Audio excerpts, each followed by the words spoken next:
Welcome to the Short Chris Rock Show interview thing, which is what I like to call this. I'm joined by the guys in Broken Chakra. These guys are pretty awesome. They've got a brand new EP out called Iron Willed. So, first of all, I wanted to say, obviously, you do a bit of kind of like a rap kind of stuff for your as a vocalist. Yes. It's my brother's birthday today. Do you reckon you could throw down a verse for him, maybe? I'll If I give you what I'll some- do a little bit later once I've had a Jack and Coke, yeah? We'll be doing that right off the cuff. Hold tight, it's coming to you, but not just yet. Nice, okay. Obviously, me and you, John, not excluding you guys, by the way, but I met John personally after interviewing pace shifters at the Camden Assembly, and we were kind of speaking about like the musical history of London itself, you know, that kind of punk era and all that kind of stuff. Yeah. I mean, you guys can get in on this actually, because I wanted to know, like, what do you think of the music scene in like London and the UK now compared to how you remembered it, kind of like back then? Go for it, use it. What do you think? Oh man. Well, Useless. Thanks for that. Well, being a North London boy, the music scene was it was great. There was loads of stuff happening. There was a massive punk scene happening. I was in a punk band for a little while. Nice. With Oz, believe it or not. And it was good. Yeah, it was good. It's not so good now. I won't say more. Fair play, fair play. Kind of so with it being like the way it is now, then compared to that, where do you guys see this the kind of musical industry going at the moment? It's ever evolving, to be Yeah. fair. I mean, technology started to play a more and more massive part in everything. I mean, you've only got to look at the way drums are evolving, hybrid drums, Kempner profiles, everything, even modern music. So, yeah. Okay. Go on. I would have thought what is quite big is that the availability and ability to put on pre-recorded music that's of a really high caliber has meant that you don't often have live entertainment. You don't have it as much anymore. I don't know if that's due to diversification of styles as well, or maybe back when you had more single point in radio of music that you were listening to, that would have formed the narrative of what everybody was listening to. And so you could either put on a band like that, or you'd find local scenes would have to emerge. Because you've got something now where you can record and you'll be listening to bands from America, Australia, anywhere in the world, it doesn't matter. The idea of having a geographic scene, like a punk scene in North London, or it's not going to have its roots around a couple of pubs and a couple of music venues in the way that it might at one point, I think. Okay. I think certainly to pick up on a couple of those points, I mean, both what Oz said and where you guys were at as well, certainly technology in relation to recording music in home studios, that's had a massive impact, I think, both on engineers, work rate. A lot of people can generate and create their own sounds, and, certainly getting good positions, be it pre-productions, even full albums, done at home. That has definitely switched up the game, and again picking up on the live music thing here. I mean, we see this all the time in London. Venues are closing down left, right, and centre. Some of the really seminal places that I certainly came up, watching great bands out. Talk about the Astoria, talking about the 12 Bar that's gone. These places are disappearing, and it's a sadness, which is also what I think is really important. How do we keep this change? How do we make sure it keeps going? We'll go and see those local bands. Get down to your local your venues, your local pubs. Buy booze from the venue. Let them know that what they're doing is good. It's making money. That you're supporting this underground movement. Without everybody else, it's not going to exist, man. Yeah, I'm going to go off that actually mention, hopefully if this video is up in time, and Shikari and also myself actually, because they liked the tweet, so fanboy moment.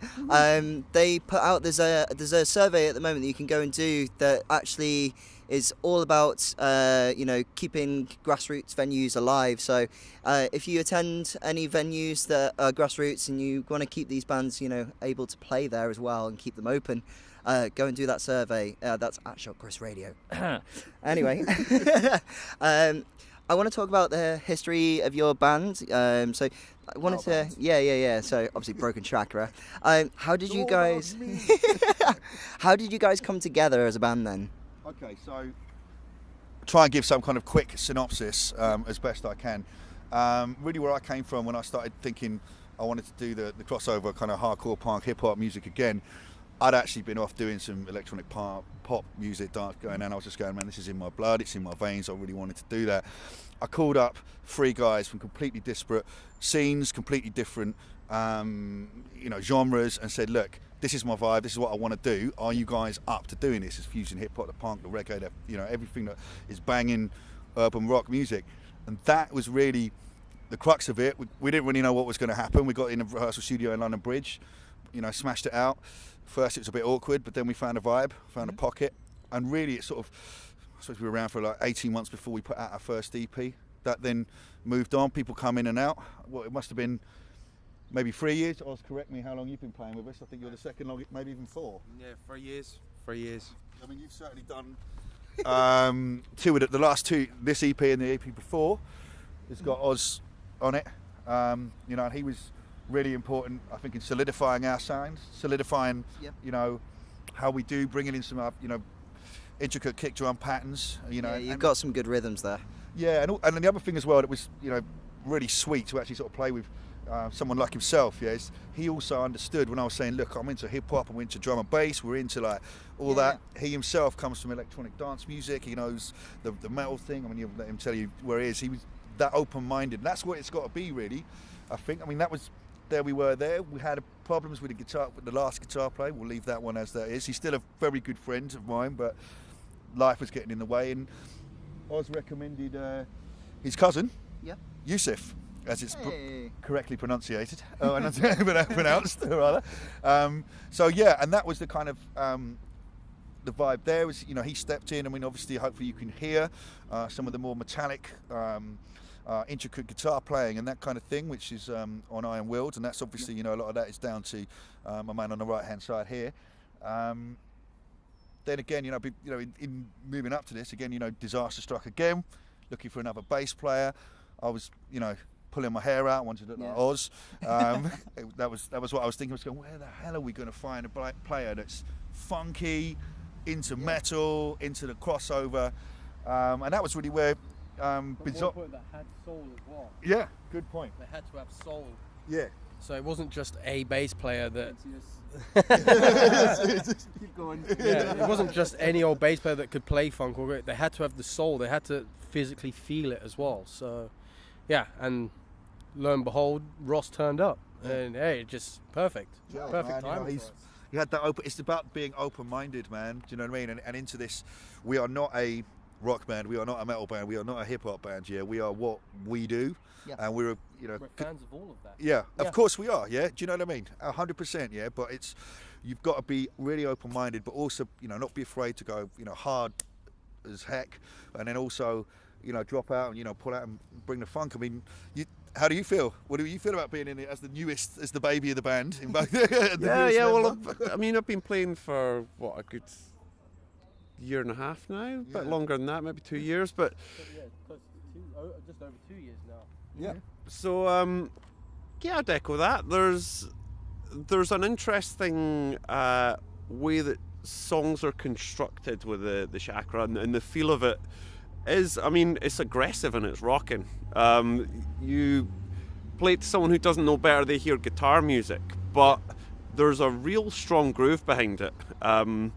I mean, my background initially when I was young, I was playing in a lot of metal bands, but I would also be playing through sort of big band jazz and soul music. Really having to work on where you are in relation to the drummer and how everything comes together. And there's some real interesting moments in some of our chakra tunes that sort of brings that together, So, carrying on with Iron Will, I'm just going to make sure that this is recording because I'm having one of those heart attack moments. Yes. We look better on the radio. Oh, God. We definitely got faces for radio. So, carrying on with the topic of Iron Will, your EP, how would you say it relates to your band's moral of staying true and honest to yourselves? I would hope that the lyrics in places are self-explanatory in that being real, honesty, integrity, reality, speaking and seeing how you see, doing what you do and making sure that it's done in a, what I would view as the kind of the correct way. Hopefully the music comes across as that. I hope the vibe comes across with that. Iron Willed, of course, is a slight play on the battle that everybody has in every band, man, to just keep it together. People forget even how difficult it is just to stay together as a band. Yeah, that is, it's no joke. Everybody in every band knows that story, and it's real. And I'm very happy and pleased we've got this record out, doing it. We've got some shows, and hopefully, we're going to keep moving forwards, man. That's where I'm personally coming from, and I hope you all feel the same. I hope. Yeah. So, second to last question. I saw this on your Facebook I had to ask it. Build your favourite kebab. Oh, that's got to be you, huh?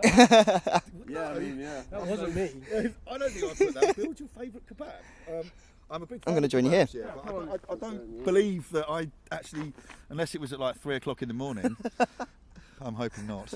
I don't recall putting that up, but you go for a mixed kebab to start with. Do you know what? Definitely. Do you know what? I'm going to jump on. I'm very much a fan of the wrap as opposed to the pita as well. I'm with you on that's that. a pro move. Do you know what we should probably do is actually turn it over to, without jumping on any kind of like racial stereotypes, but there's a couple of these guys have very great insight on kebabs, I would say.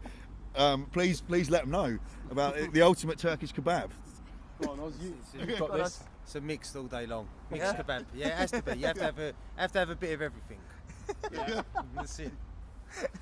Right, so If there's no Adana, there's no kebab. Period. Just to end this off, have you guys got anything else that we can look out for in the future at all? Oh yeah, A couple more records on their way. There's they're in pre-production right now. They might get to see some light, hopefully by summer. Okay. I don't know. It might happen Exciting. as quick as that, but there's definitely stuff in the works. There's more material coming. There's more material being worked on currently. But yeah, there's a lot of stuff in the pipeline. Fantastic, guys. Well, gonna go and see them play now at Hope and Anchor. We are in Islington Highbury, basically down the road from the Gunners, who are about to finish much lower than Liverpool. Thank you. Anyway, this is the short Chris Rock Show interview thing. You guys have been Broken Chakra. Thank you very much for your time. Cheers, Chris. Thank you. Woo! Cheers.